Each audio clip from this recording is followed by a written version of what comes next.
The 2020 election was the most polarizing in recent memory. Despite all of that, the voter turnout was the highest in our country's history. According to the Census Bureau, 66% of Americans voted. And in Arizona, the numbers were even higher. Nearly 80% of registered voters showed up, the highest number in 2 decades. It ended with President Biden winning the state by a slim margin, only the third Democrat to do so in recent years, and planted our state squarely in the middle of a hotly contested battle over results. Despite President Biden winning the necessary 270 electoral votes and the popular vote, then President Trump refused to concede. Instead, he claimed the election was rigged and results should not be certified. We've never lost an election. We're winning this election.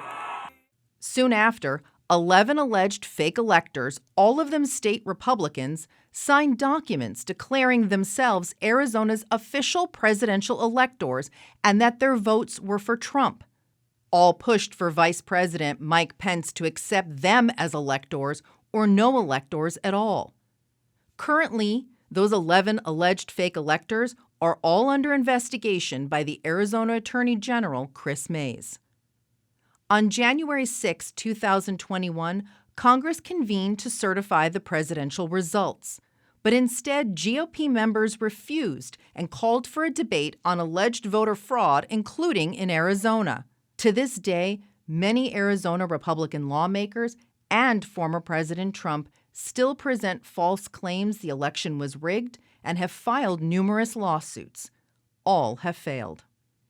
In March of 2021, the Arizona Senate Republican Caucus, led by President Karen Fann, hired 4 firms to examine the 2020 ballots for Maricopa County.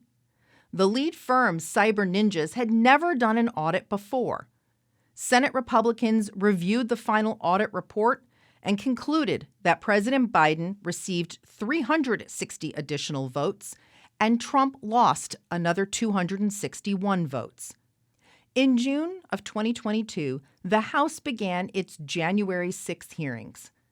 Most notably, Arizona lawmaker Rusty Bowers testified of the pressure by Trump supporters demonstrating outside his home, as well as by Trump himself and his attorney Rudy Giuliani to flip the outcome in Arizona. Mr. Bowers refused. But you are asking me to do something against my oath, and I will not break my oath. The January 6 committee concluded there was enough evidence to convict former President Trump and recommended the Department of Justice pursue criminal charges against him for obstruction of an official proceeding. On August 1, 2023, federal prosecutor Jack Smith announced the indictment of former President Trump, a first for a president. Today, an indictment was unsealed, charging Donald J. Trump with conspiring to defraud the United States, conspiring to disenfranchise voters, and conspiring and attempting to obstruct an official proceeding. That trial is on hold as the Supreme Court decides if a president is immune from prosecution for alleged crimes committed while they held office. In 2022, the top 6 administrative offices in Arizona were on the ballot.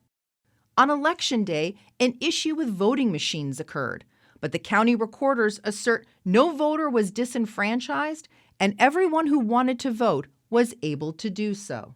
However, the results of governor, secretary of state, and attorney general were all challenged by the losing GOP candidates. An independent investigation by former Arizona Supreme Court Justice Ruth McGregor identified the problems with the voting machines as equipment failure. The paper could not withstand the heat of the machines, but concluded no one could have anticipated this issue and no voters were disenfranchised.